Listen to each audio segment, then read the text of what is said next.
بسم الله الرحمن الرحيم والعصر إن الإنسان لفي خسر إلا الذين آمنوا وعملوا الصالحات وتواصوا بالحق وتواصوا بالصبر. علمنا رسول الله صلى الله عليه وسلم خطبة الحاجة وهي هذه الكلمات. نگه ما را پیغمبر خدا خطبه حاجت تعلیم داد. و خصوص علمای در مورد نکاح ذکر کرده هستند در خطبه های جمعه. می‌خواستم در اطراف همین سخن افتتاحی یا سخن آغازی پیغمبر خدا چند سخن میگم. البته پیغمبر خدا بعد حمد خداوند، بعد از خداوند مدد خواستن و در پایان سخنشان میگفتند که اما بعد فإن اصدق الحدیث کتاب الله. اما بعد میگفتند صادق ترین سخن خداوند است. سخن خداوند یعنی قرآنی که امروز ما داریم. خداوند هم در قرآن چه میگه؟ ذلک الکتاب لا ریب فیه هدی للمتقین. این قرآن یک کتاب است که در او شکی نیست، البته از جانب خداوند است و فقط متقی ها را راهنمایی میکنند، اونهایی که غرض از این قرآن عبادت خدا را دارند. و الا حضرت عمر بن خطاب در حدیث روایت میکنند میگوید که ان الله یرفع بهذا الكتاب اقواما و یضع به آخرین. خداوند با این کتاب یک قوم را میبردارد، هم در دنیا هم در قیامت، و یک قوم را با این کتاب چی در زمین میزند. البته اونایی که هدفشان از قرآن خواندن رضای خداوند نیست یا عبادت خداوند نیست، اونا را چی خدا به سبب این کتاب در زمین میزندشان، چون اینا به خاطر هدایت نخواندن. و این کتاب است که در اون همه حیات و ممات ما یا هر یک چیزی که برای سعادت دنیا و آخرت در کار است در این کتاب جای دارد.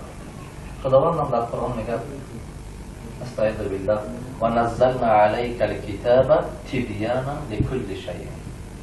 ای محمد ما این کتاب به تو فرود آوردیم، در این بیان همه چیز هست. بس شاید بگم این بعضی چیزا نیست، تفصیلات نماز نیست، تفصیلات روزه نیست، تفصیلات حج و زکات نیست. و در جای دیگر خداوند چه میگه؟ و ما آتاکم الرسول فخذوه و ما نهاکم عنه فانتهوا. هر چی که محمد صلی الله علیه و سلم میگوید شما او را گیرید و از هر کاری که شما را منع میکنه شما از اون چیز بایستید. یعنی پس شما باید بشر باشید. که شرح قرآن حدیث است. خداوند در قرآن میگه که استعیذ بالله و انزلنا الیک الذکر لتبین للناس ما نزل الیهم. ای محمد ما این قرآن تو روان کردیم و تو برای مردم بیان میکنی که مقصد این قرآن چیست. امروز در عصر 21 یک اتئیست نمیتونه قرآن نگیره یا که ترجمه تحت اللفظ یا گفته استاد اسلامش کنه و ملکیت بیا مفهوم قرآن همین است. همین که کردن که چی؟ ترجمه کلچکوف ترجمه اتئیستی شد. اما ترجمه علمی کلی که آدم به عقیده بود از سنت رسول صلی الله علیه و سلم که او خبر بود، ترجمه چی شد؟ اتئیستی نه، ترجمه اون چیزی که خدا و پیغمبر فرمود. این ترجمه دینی حقیقی شد. برای این تا وقتی که ما به این قرآن چنگ نزنیم یا رجوع به همین قرآن نکنیم ما هدایت نمیابیم. یا که نه تنها هدایت نمیابیم ولی اینکه چی؟ خداوند ما را در یک خاره گرفتار میکند. میگویم که وقتی که همون ایتالیانسا خواستند که لیبیا را مستملکت کنند، البته پیشتر همه دولت‌ها مخابرات دارند، یعنی اینکه سازمان‌های جاسوسی دارن، همونا رو روان میکنن میبینن که اهل همون دولت چیکار میکنن. وقتی میگه برگشتن آمدن همون نماینده هاشون پیش راهبرشون میگفتن که ما در اون هم چیزی را ندیدیم، همین یک کیاق دارن اون 50-60 پیشون میگردن، از این چیزی زیاد ندارن. یکی یک کتاب دارن، همون کتاب رو میخوانن. بعد این راهبرشون که آگاه بود که گپ در همون کتاب است. تا وقتی که همون کتاب در بین مسلمان ها هست یا در بین مردم لیبیا هست ما اونا را نمیتونیم مستملک کنیم. برای چی؟ برای که در این کتاب یک آیه است استعیذ بالله انما المؤمنون اخوه، مسلمان ها برادر هستند. که خداوند در جای دیگر قرآن میگه والمؤمنون والمؤمنات بعضهم اولیاء بعض، مسلمان مردها و مسلمان زنها بعضیشون دوستی بعضی دیگران، یعنی با یکدیگر دوست هستند. همین چیز اون مسلمان ها را گفت داشته می ایستند که اونو باید دوستی باشیم، برادر باشیم. باز این خدا نکرده استاد در این مصیبت من دیدن استاد نمیدونم چی شد، چی کم بود یا انشاءالله همراه شما هستیم. اما همین مفهوم از بین ما مسلمان ها گم شده است. امروز مسلمان ها دوست نیستن، برادر نیستن. اگر برادر هم باشن برادری ظاهری هم لفظی هستن. نه شما اگر که برادری خودتون باشد شما برادر یک برادر دیگه همسایه‌تون هرشون خدا نکرده این صدمه افغانگلی شد برادر شما به عذاب دستش داده است، این مرده که دیوش داده است. شما عقیدتون از خونتون پایان‌تر بدونید. میره اول برادر خودتون رو میبرد. اون که دست شکستن خیلی شکستی نمیشه عادتا.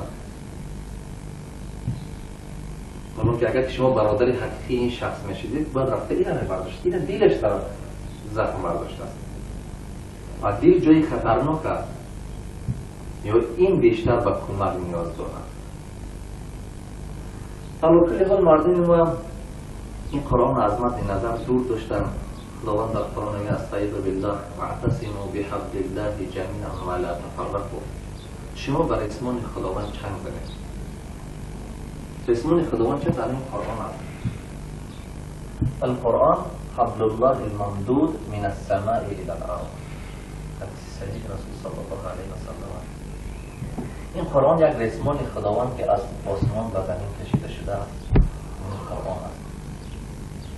خداوند هم چی در قرآن تکیه کرد که شما این ریسمان را چنگ زنید، این قرآن را چنگ زنید. تو که چی؟ قرار کندن نشوید. تو که شما پیروز باشه، غالب باشه. و پیغمبر گرامی هم در هر سخنشان تأکید میکردن. اما بعد فإن أصدق الحديث کتاب الله. یک سخن یک بگویم اگر شما فرزند کنه یکی بچم همین کار کن که اهمیت نمیده. و اگر گشته این میره کنه که بچم همین کار همین روز کن. با گشته اومده رفته کنی میره که بچم همین کار خودی مهمه همین کار کن. حالا که چی میشود؟ تأکید میشود. تکرار میگه التکرار قبیحان و سخن بی‌معنی و تکرارش قبیح است. التکرار و تأکید. تکرار تأکید است. اگر تکرار کردن تأکیدش میشه. پیغمبر خدا همیشه میگه صادق ترین سخن سخن خدا. صادق ترین سخن سخن خدا. صادق ترین سخن سخن خدا. با مراتب این سخن تکرار شده. این کلام خدا جای خودش نگیره.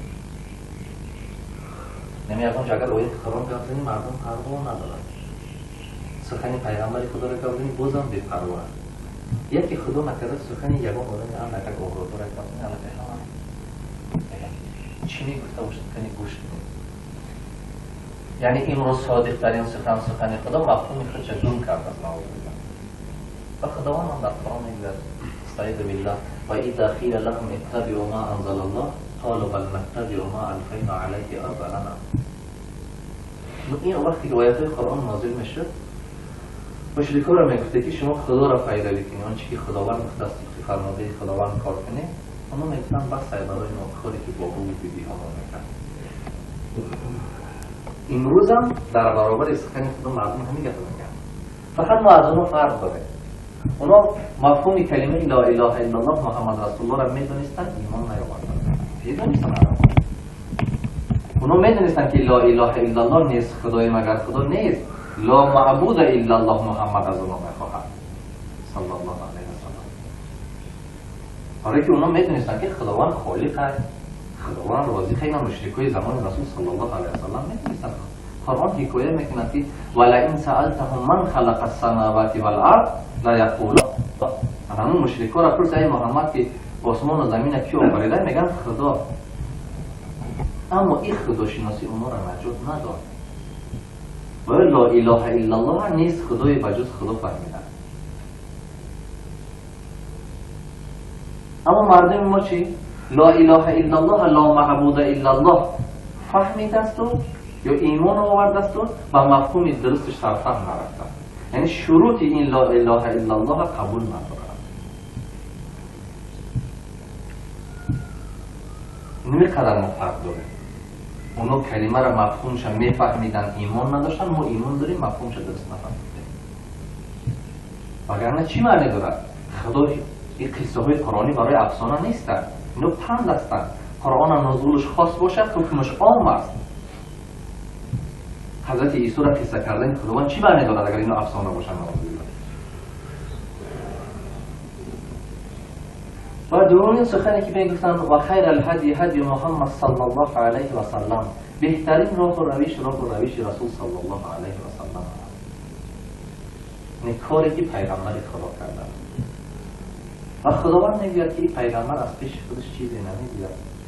استعیذ بالله و ما ینطق عن الهوى ان هو الا وحی یوحی. محمد از پیش خود چیزی نمیگوید، هر چی که میگوید وحی الهی است. و شما هم افهم که سوی پیغمبر چی در نزد استادش نویدگی هستی در نمازه جمعه. شاید تا 40 سالگیش یگان سخن محمد صلی الله علیه و سلم ثبت نکردن. وقتی که به نبوت رسید یا وقتی که مبعوث به پیغمبری شد چی؟ بعد کلمه های او را ثبت کردن. برای اینکه دیگه چی؟ در بابت دین از پیش خودش سخن نمیگفت محمد صلی الله علیه و سلم. هر چی که میگفت وحی الهی است.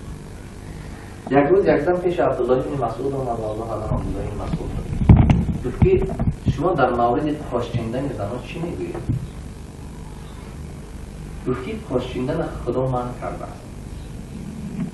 این زن میگویم باید قول حافظ قرآن، باید قول رفت قرآن نخوان. آمد و گفت که در قرآن نیست که زنها پاششان نشید. عبدالله بن مسعود که مگر در قرآن نیافتی که و ما آتاکم الرسول فخذوه و ما نهاکم عنه فانتهوا. هر چیزی که محمد میگوید بگیرید، هر چیزی که محمد شما را منع میکند از اون کار شما بازیستید. یعنی این مفهوم نداره که چیزی که در قرآن هست یا در حدیث هست یا در قرآن نیست و علاقه حکمش دیگر میشه. نه. و ما یطیع الرسول فقد اطاع الله. اطاعت پیغمبر اطاعت خداوند است. یک کس گوید که اول قرآن بعد سنت، علاقه خطا میکنه. قرآن و سنت، اول قرآن بعد سنت بیاد. خدا میگه در قرآن نماز خوان. چند رکعت نماز میکنی؟ چی خیل میکنی؟ به کدام خیرات میکنی؟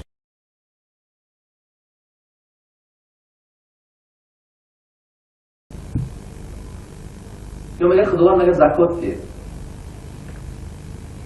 از چند چیز چین قدر زکات میدی؟ یعنی تفصیلات دینی ما در سنت آمده جمع. اگر ما یادداریم که مراد از گرد قرآن جمع شدن همین قرآن است تمام، خطا میکنن. دینی ما 70% به سنت ثابت است. و بهترین هدایت رسول صلی الله علیه و سلم است. و خداوند هم در قرآن تزکیه میکرد محمد صلی الله علیه و سلم. میگه لقد کان لکم فی رسول الله اسوة حسنه. ای بنده ها، حتما انسان یک ترتیب کاری میخواهد. شما یک کارخانه داره، علاقه پیش از شما ترتیب گذاشته، شما باید موافق هوای کار کنید. و انسان هم در زندگیش میبینه که این رنگی خمسویه کردن نکنه پیشرفت کرده است. در کار دین خداوند میگه شما چی؟ نمونه عبرتتان محمد صلی الله علیه و سلم باشد.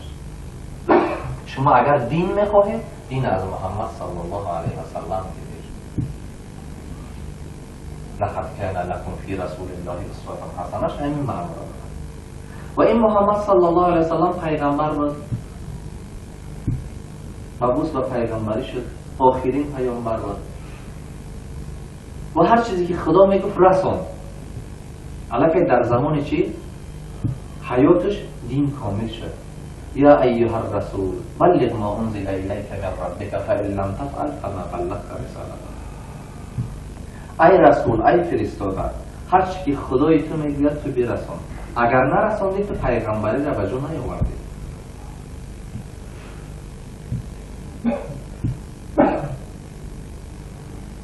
علاقه اونهایی که این هفت اورنگ جمعی چوب شده سر ایران، در دو صحیفه آخرش نوشته است که لغزش قلم. یا علیم شیعه نوشته که عبدالرحمن جامی خطا کرده، ابوبکر و عمر و عثمان را تعریف کرده است و ابو طالب کافر.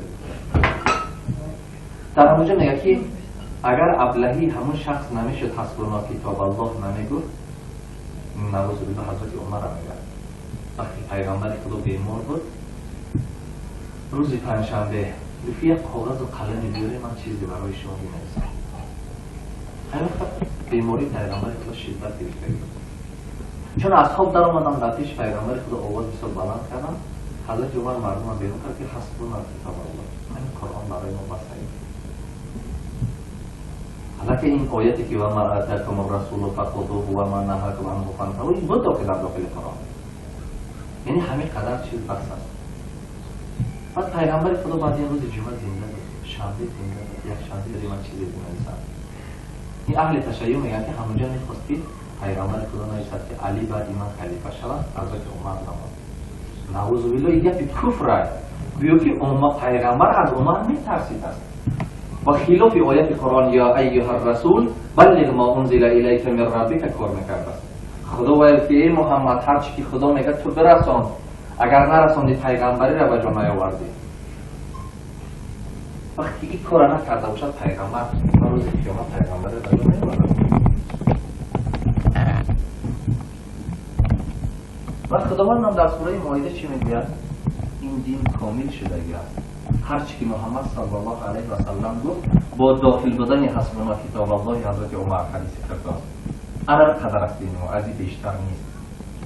الیوم اکملت لکم دینکم، خدا میگه دین شما کامل شد.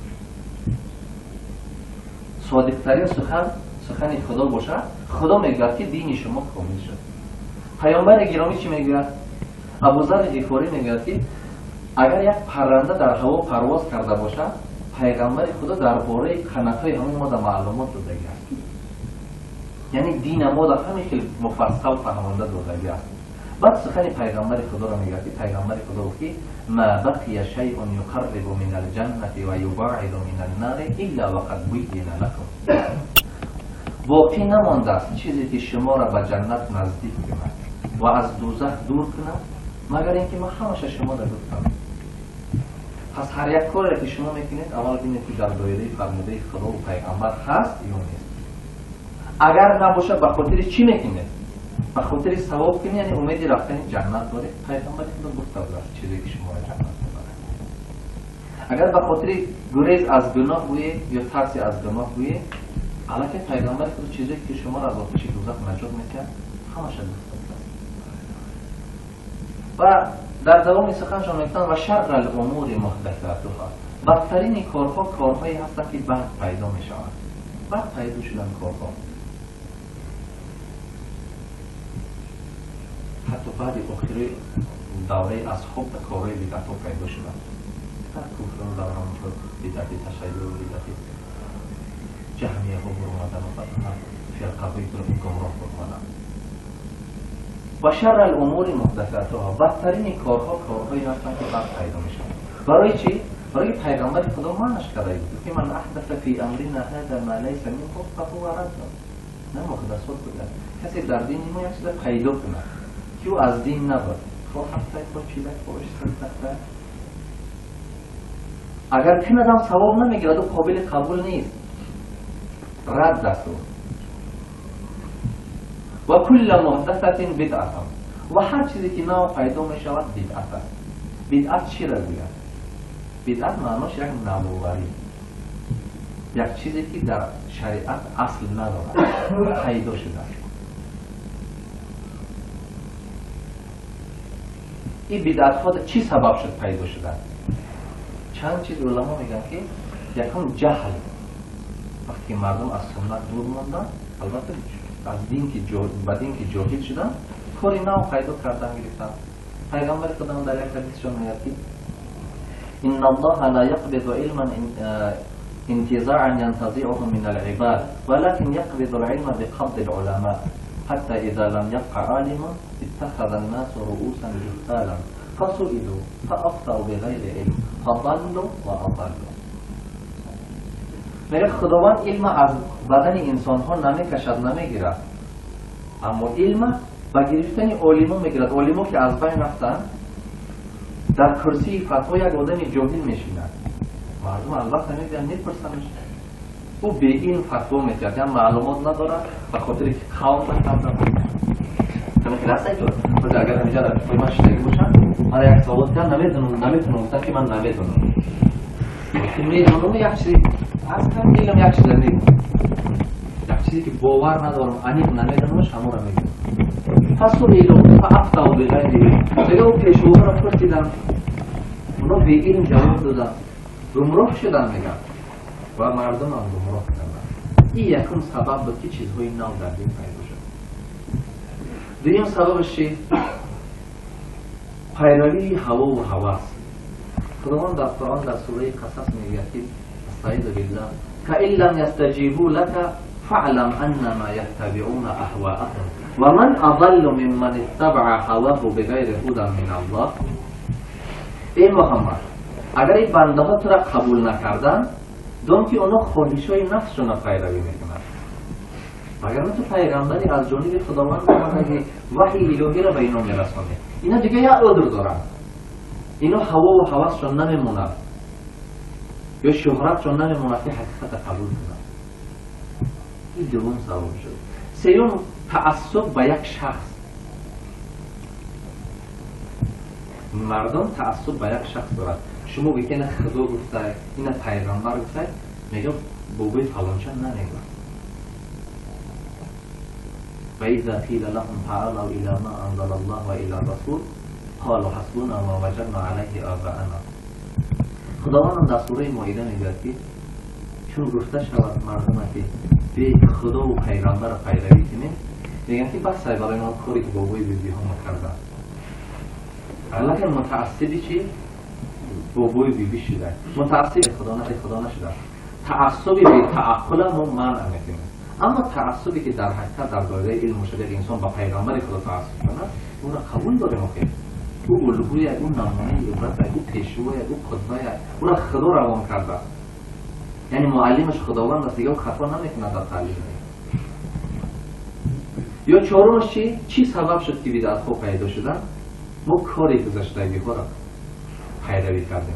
پیغمبر خدا میگه لترکبن سنن او سنن من قبلکم. شما راه و روش پیشینی هاتون را پیش میگیرید. یعنی با این که میدونی که همین نادرست ای جاهلیت هست، با شما راه و روش همه در میروید. یعنی چهار چیز سبب شد که مردم ما یا که عموما مسلمان ها به بدعت کاری رفتن.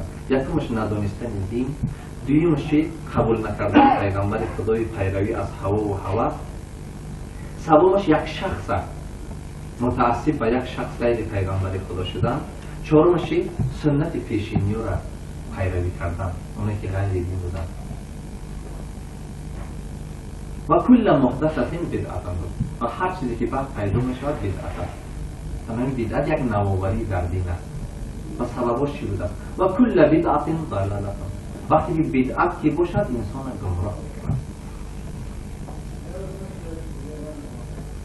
پیغمبر خدا در چند حدیثش تکرار کرده: من عمل عملا لیس علیه امرنا فهو رد. کسی یک کاری کند که ما نکردیم او قابل قبول نیست. یکی خطبه حاجتی که گفتم، یا حدیثی که من احدث فی امرنا هذا ما لیس منه فهو رد.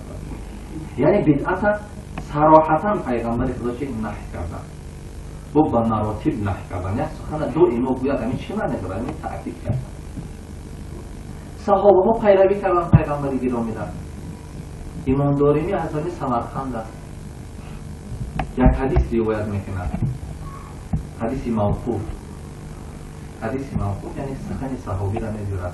میگه عبدالله بن عمر فی کل بدعت ضلالة و ان رآها الناس حسنة. هر بدعت انسان را به گمراهی میکشد اگر چند مردم او را خوب فکر کنند. یعنی اگر ما بگیم که درست همین کار در زمان پیغمبر خدا نبود لیکن ضرر پیغمبر میشد، یک خوبی را پیغمبر نگفت. پیغمبر گفته بود که هر چیزی که شما را به جنت نزدیک میکنه گفتم، هر چیزی که شما را از دوزخ دور میکنه گفتم. و این جون نداشت. این پیغمبر یک خوبی را به ما نرسانده. و حذیفه یمانی صاحب سر رسول صلی الله علیه و سلم چی میگوید؟ كل عبادة لم يتعبدها أصحاب رسول الله فلا تتعبدوها. هر عبادتی را که صحابه های پیغمبر نکردن نکنید. باید عبادت نیستن. اگر عبادت میشن اونا چی؟ الله گفتن که ما در پیروی از اونا نجات مییابیم. ما دین از همونا گیریم بعد نجات مییابیم. یعنی از همون اونایی که با پیغمبر بودن، یعنی صحابی و کسی را بیان که پیغمبر خدا را دید است، ایمان آورده است و با ایمان از دنیا گذشته است. همون را صحابی میگن. و کسی که صحابی را دید تابعی میگن. و کسی که تابعی را دید تبع تابعی میگن. اکثر اهل این میگن که گذشتگی های نیکوکار ما یا سلف صالح ما صحابه تابعین هستند. یک قسمشون میگن که نه تبع تابعین هم داخله از همون حدیثی که پیامبر گرامی که بهترین اصل من بعد از اون بعد یعنی سه اصل نام چی نام گرفتن.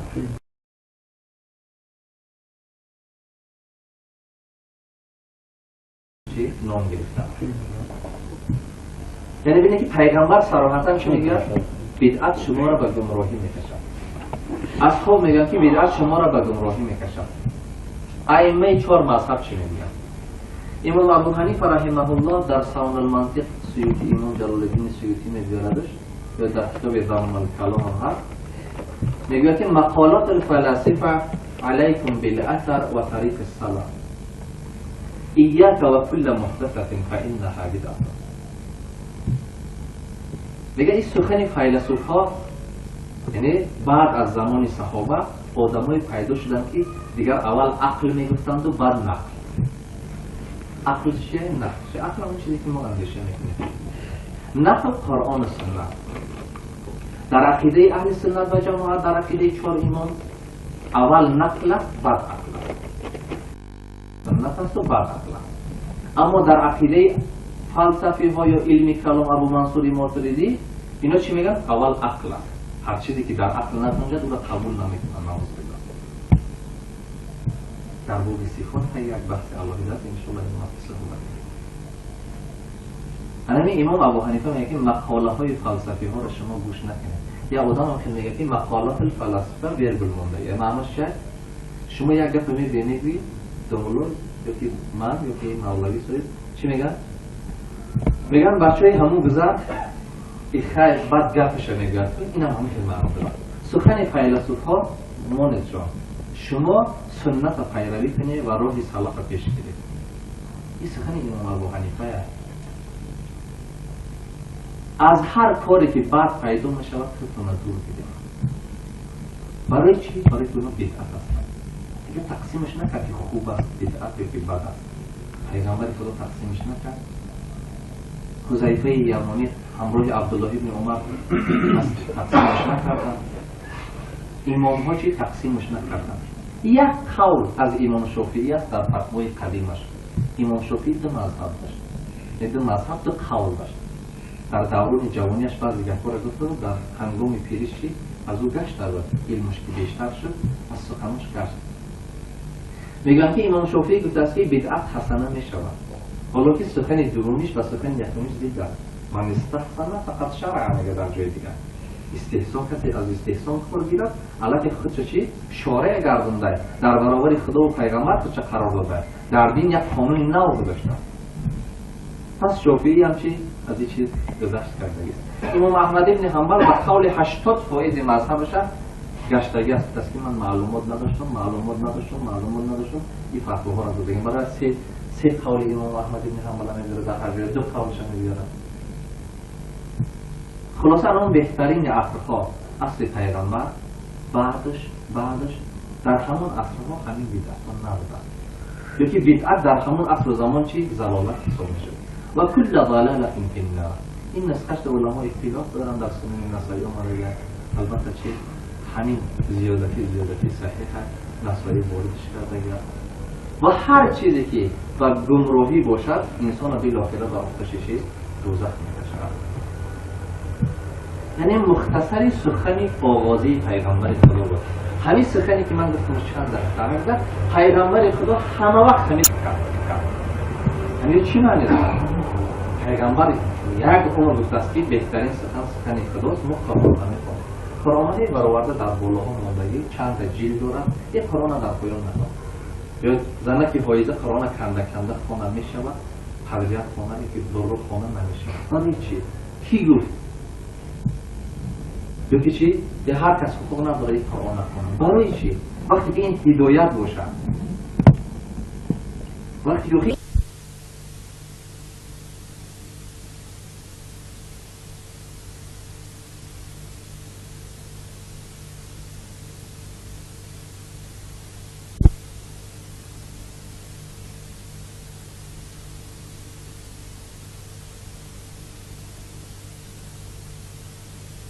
کتابی فقه هم هست کل کدام کتابی فقه از همین چیز خالی هست. یعنی زن میتونه از مرد جدا شود، زندگی اونا راست نگیرن، اونا نفرت پیدا کنن نسبت شوهرش، هیچ دیگه راست نگیرن، همون مهر که دو بود شوهرش همون رو میگردونن که قاضی جداشون میکنن. اما در همین 1300 سالی که در کتابای فقه میخونیم همین مسئله در 100 سال اخیر تاجیکستان نشده. یعنی این عیب کتاب نویسان نیست، اونا گفتن هر چی بود. عیب در خود ماست که دیگر همون کتابا در چیزی که هست اونا خیلی عمل کردن نکن. بی عمل نمیشیدن. وقتی که علم پیدا شد ضروریت هر یک مسلمان 4 چیزه. علم. برای که بی علم خدا را نمیتونی شناختن. خداوند در قرآن میگه فعلم انه لا اله الا الله. تو بدون که خدا یگانه با بوی ببین خدا یگانه گفتن خیلی نمیشود. تو خودت دان که خدا یگانه ایمان بیار به همین کلمه. این هم که در پیش آدم هر رفته درس گرفتن نمیتونی. همه استاد نمیشه 15 سال خونه، یا مولای صاحب نمیشه که 10 سال خونه، یا داملا صاحب الله نمیشه که 15 سال 10 سال خونه. همه این فرصت نداره. اما همه فرصت داره که در صحبت یعنی نشینه خدا را چی شناسه. وقتی که خدا شناسی شد علم عقیده شد عمل واجب میشود. نصرانی‌ها علم نداشتن عمل میکردن. گمراه شدن. یهودی ها علم داشتن عمل نمیکردن. میدونستن که عیسی پیغمبر میبید، میدونستن که محمد صلی الله علیه و سلم پیغمبر میبید، لیکن عمل نکردن. کان لا یتناهون عن منکر فعلوه. خداوند در قرآن چی؟ نور لعنت میکنه که چی؟ یعنی که به خوندگیشون عمل نمیکردن دیگه. سومش چی؟ مسلمان در ضرور دعوت باید این میدونستگی را به مردم برساند. همون گذشتگی ها رسولان الحمدلله امروز ما مسلمان هستیم. امروز شما جامعه قزاقستان یا قرقیزستان روی اکثریت مسیحی شده یک جایی که به نام مسلمان بودن. یعنی خدمت گذشتگی ما همین بود که ما الحمدلله حداقل دانستیم خدا، پیغمبر، روز قیامت، ملائکه، کتاب همه تشفه فهمیدیم. یعنی بی دعوت نمیشه دست با. دعوت در چند چیز ضرور است. یا دعوت میشود و تعلیم دادن. یک آدم باید حوصله داشته باشه که درس بیاد. یک آدم دیگه میکروفون رو میگیرد امر معروف میکنه، یا کوچه به کوچه مثل مسیحی ها میگردد امر معروف میکنه. امروز باید ما دعوت از مسیحی ها یاد بگیریم. چی گپ شده؟ مسیحی پشت در خونه یک انسان میرود میپرسش که خدا را میشناسی. دعوتگر مسلمان نرفته. ما دشت جون رفتیم، در دشت جون الله که مسیحی کتاب تقسیم کرد. ما یغناب رفتیم، یغناب در مسیحی کتاب بود. برای چی؟ پنجکین در مسیحی کتاب بود. شهر توزی گرم در مسیحی کتاب بود. یا چی معنی دارن؟ در کوهستان دشت جون یغناب و پنجکین زمستان که شد سویت نیست، کار نیست، برق 2 متر زدگه، تلویزیون روشن، همون کتاب میگیرن میخوند. 2 مراتب 3 مراتب خون عقلش نمیداره، مغزش جا میگیرد. اگر شما میگی که عیسی پیغمبر خدا، میگه نه عیسی بچه خدا، نعوذ آدم هست که قبول کرد برای مبارزه میبرد. حتی شما جنجال میکنه که تو خطا کردی، کتاب خطا میکنه میگه. ما اینا باور دارم میگه این کتاب اینا خدا گفته، نه اینجا هم پیغمبر گفته. یا یک انسان دیگه چی؟ با مالش دعوت میکنه. پیش داملا میبره. داملا شاگردا کدامش چی کتاب نداره. مولای صاحب چی کم بودی داره؟ فرزنده ما را درس ده. بالاخره خداوند ما را میپرسد یا ایها الذین آمنوا قوا انفسکم و اهلیکم نارا. ایان کسانی که ایمان آورده خودتان و اهل و عیالتون را از آتش دوزخ نگه دارید. اهل و عیال از آتش دوزخ چی نگه می‌داری؟ با تعلیم دین. شما وقتی تعلیم دین نداری پیش مولای میاد، پیش حضرت میگه کار شما را میکنیم، شما فرزنده ما را اگر چی؟ در قیامت ما برای اینا گپ شنیم، در دنیا ما از روی اینا گپ شنیم، از روی بی‌آدابیشون بعد چی میشود؟ انسان یک بار که شفت بود دیگه چی احتیاط میکنه. یا که یک بار که پرابلم دید که دو جدا یک میبیند یک جدا 2 مشکله یک دیگه مشکله ایروی یا مشکلی میگذارد. دیده و دانسته ما دو مشکلی را گذاشتیم. میدونیم که در این دنیا بچه بی ادب از تعلیمات اسلام با خبر نبودگی ما را آزار میکرد، در قیامت هم سبب میشه اون بوده چی؟ عذاب ماده او را اختیار کرده است. نه اینکه بیا خاک عذاب کشیدیم نبود. همین ما باید اهل علم کنیم که خداوند از ما را چی؟ در قیامت شرمنده نکند. در قیامت ما چی؟ در عذاب خداوند گرفتار نشیم. این گپ نیست. یا چهارمش یک انسان با اخلاقش دعوت میکنه. اینجا یک مسلمان سوداگری خوب باشه، یک کس آمد 10 سومش داد، پولش نگرفته رفت، میرود از طرفش میگه برادر این حق شما موندگی است، بقیه پول شما در دست من است. حالا که همه آدم فکر میکنن این چی بود؟ در این زمان فساد این مرا آورد پول ما داد، مردم یک سوم از کیسه مردم دیگه میگیره، این پولی من خودم مونده رفت این مرا گردان داد. پیغمبر خود یک روز بازار در اومد، یک کس خرمافروش دستش در زیر خرماش نکی تر داد. پولی ایچ و تر است که خودش همی کشد من خستم نکنم. من غشم فلیس منا، کسی ما را خیانت میکند از ما نیست. امروز در تمام اخلاق ما خیانت است دیگه، در تمام کار رفتار ما خیانت است دیگه. یعنی یک انسان با اخلاقش هم میتونه عمل کنه. پس همه ما 4 طریقه داشته باشیم، یکیش داریم. یا حوصله داریم طلبه تیار کنیم، یا حوصله داریم میکروفون گیریم یا در بدر خانه مردم گریم اسلام تبلیغ کنیم، یا که چی؟ پول و مال داریم که در راه دین قرارش دیم، یا اینکه اخلاق موقتی میتوانیم یک کس در چی؟ جمعیت اصلاح کنیم. و چهارمش چی؟ برای یک مسلمان صبر لازمه. اگر صبر نباشه این ممکن نمیتوانیم. سحری بعد نماز بامداد همه خوابم مجبوری که صبر داشته باشی روی پیش جامدو را دست کنید. این صبر نمیشود. صبر نداشته باشی عمل کردن نمیتوانی، نماز بامداد نمیخورد. یکی چی؟ یک جوان در نماز 2 دقیقه طاقت نمیکنه، 5 ساعت بیلیارد بازی میکنه. نماز در وقت خدا میگه وقتی که دلش که اینا اعتنا کنه قل هو الله خدا. بعد نماز بامداد با یاسین میخونه. یاسین بعد نماز بامداد نیست. در درون نماز بامداد خونه داملا شما بشنوید. شما راحت کنید. نماز سبب راحت انسان میشود. وقتی پیامبر گرامی از غزه آمد گفت که ارحنا یا بلال، ای بلال ما را راحت ده، ما عذاب کشیدگیم در جبهه، نه که ما دم میگیریم خواب میرویم، راحت ما در خواب نیست. تو ما را راحت ده از آن گفت، از آن که گفتن خامد گفتن نماز خواندن مردم راحت کرد. اما در میگه که بیا نماز سری دستکی خوانیم بچه‌ها و به حضور بشینیم. یعنی صبر نباشه عمل نمیشود. یک روز آفتابی تابستان در چی؟ روزه گرفتن مشکل است که صبر میکنه. و صبر نباشه دعوت نمیشود. دعوت میروی حقارت میکنه. این چی بود؟ این تو دین را فلانچه نبود میگن. امروز ما را دعوت آمدگی است.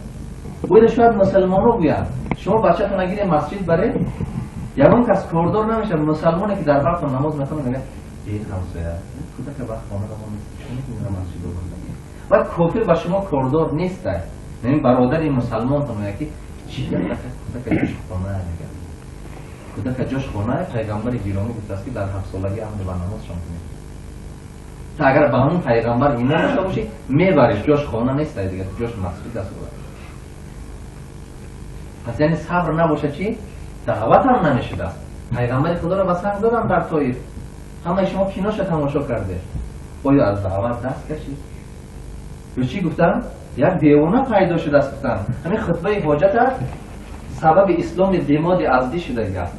دماد ازدی یک صحابی ایمان و رقیه خان بود. نه کسلی ها را میخوان و همون عرف عادت جاهلیه. گفتن که یک شخص پیدا شده است با نام محمد صلی الله علیه و سلم. گفتن که وای از عقل بیگانه است که من میرم اون را دعا میکنم. آمد که من تو را دعا میکنم. پیغمبر خدا همین خطا را تکرار کرد که من برای تو را دعا بخشیدن آمدگی هستم. پیغمبر خدا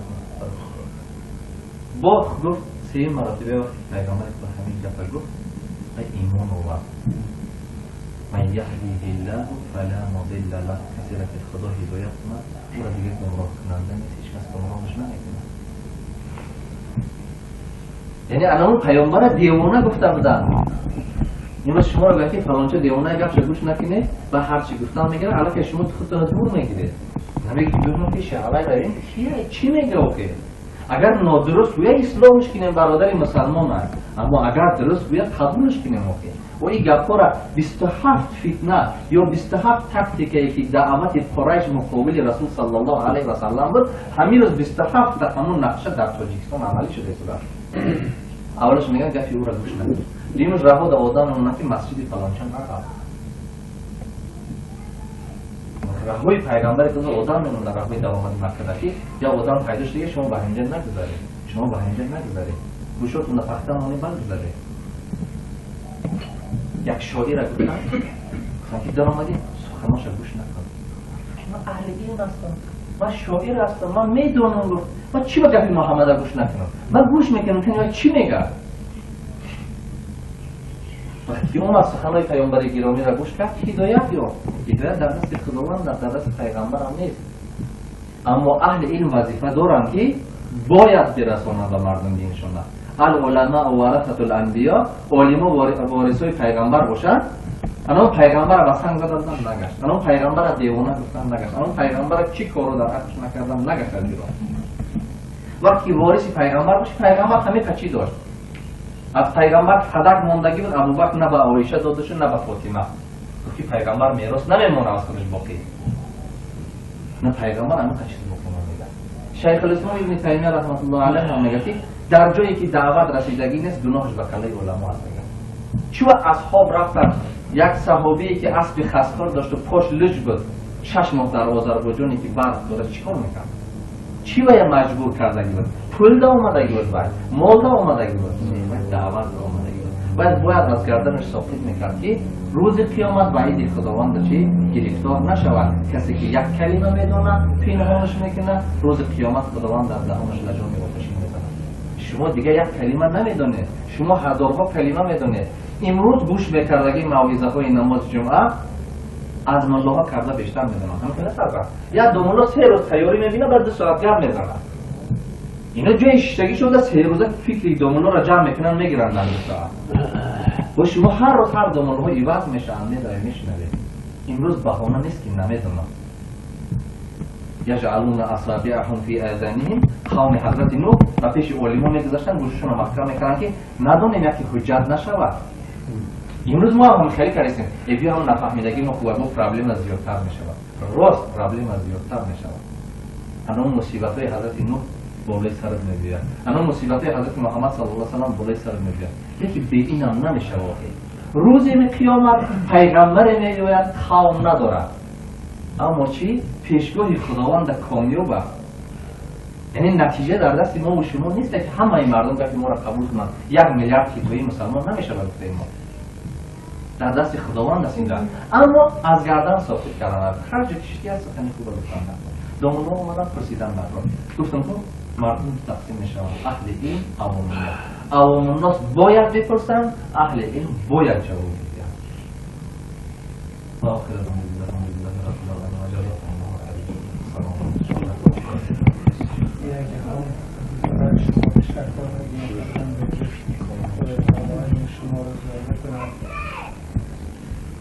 حالا جوانتون شد از کنون خلاص صحبت ما کسی که ضرورت میشه فراترش نامیکنه خدا خواهد همین دوستیمون با دوام